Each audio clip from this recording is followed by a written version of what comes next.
what goes in my policies and procedures?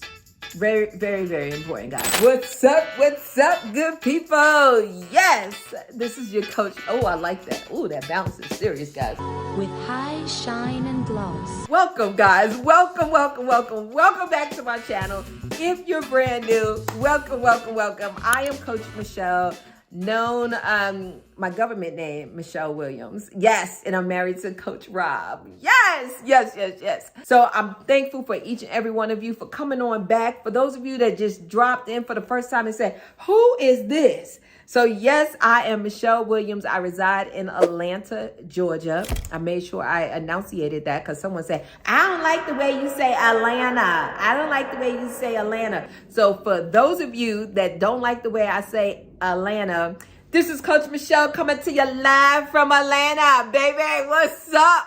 Hey, gotcha, didn't I? For those of you that need the enunciation, hello, this is Coach Michele coming to you live from Atlanta.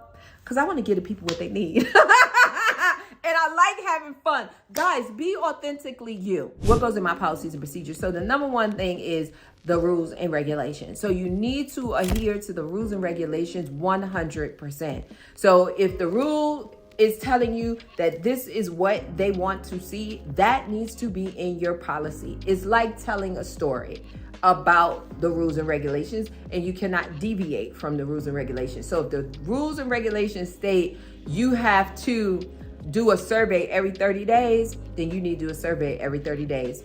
Just so you know, no state says that. Now, it's different if you're doing Medicaid. Some Medicaid waiver programs, we're not going to get into that, but some Medicaid waiver programs, definitely depending upon the number of units that person has, they will require every 30 days, especially if it's a skill setting, right? So just wanted to throw that out there because, sometimes, people need that extra information, right? So you're going to put everything that's in the rules and regulations into your policies when you're developing your policies.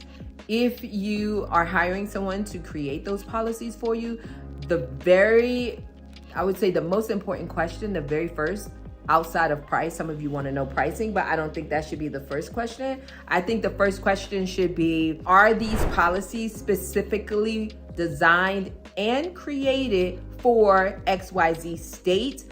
And then when they say yes, and then you say, will they pass the application process? You want to make sure that the policies are written based on what they want. Now, let me just throw out this little disclaimer and side note, guys. So when you venture out that way, sometimes states do not update their website. Sometimes their rules and regulations are not updated. So you may have your policies and procedures created based on what is currently there. So you may need a tweak. So that's not uncommon, guys. So don't get mad at your coach. Don't get mad at your consultant. In most cases, you won't get denied, but they may ask for something else because many times they make changes and they just do not put those on their public site. So there's no way you or a coach or consultant will know. So just want to throw that out there so you're kind to your coach.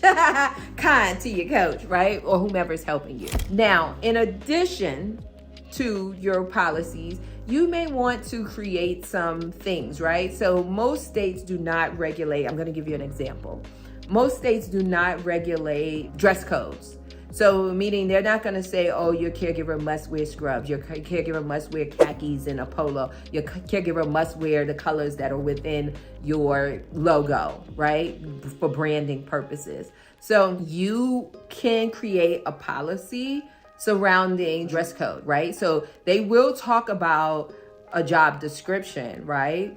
Majority of all the states will do that. However, I've never come across a state in their rules and regulations that specifically states what a dress code needs to include and or talk about a dress code, right? So that's just giving you one example. So you may say, okay, I want to implement a dress code, so let me add that in there. They may not talk about another one that's really important. They may not talk about call outs. What are call outs? Call outs I talked about last week when a caregiver accepts a case to work with one of your clients and doesn't show up. Call and say, now doesn't show up, that's just a straight up no call, no show. But call and say, oh, I can't make it because XYZ, I can't make it today. So that's a call out. meaning you have to send someone else. You can include additional policies. However, guys, please take this note. Please write this down. Please take this gem. Please, please, please.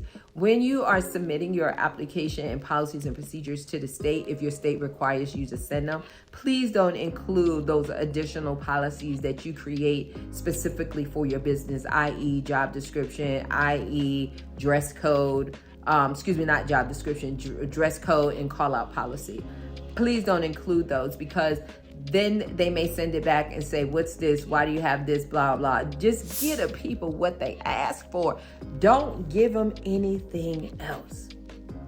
Don't give them anything else. Just give them what they ask for, okay? And then you can add those policies to your day-to-day, operations after the fact. Just give the people what they want. They're not gonna say, oh, you can't have a dress code. They're not gonna say, oh, you can't have a call-out policy. They're not gonna say, oh, what's your policy on, promotions? What's your policy on raises? They don't get into those type of business practices, if you will. They don't get into that. So it's very important, guys, to give the state what they ask for inside of your policies and procedures. So if you have a rule and a regulation over here, you should have a policy over here. And you just continue down that line, continue down that line, continue down that line until you get to the very end, okay? So if you have any questions, let me know, jot them down below. Definitely subscribe to the channel, like the video, and turn on your notifications by clicking the bell. And if you want to find out more about who I am and what I could do and potentially, help you with the services that we offer, definitely check out myhomecarecoach.com, myhomecarecoach.com. And guys, definitely get your ticket to conference. I would love to see you live in person, and take care, guys. Bye.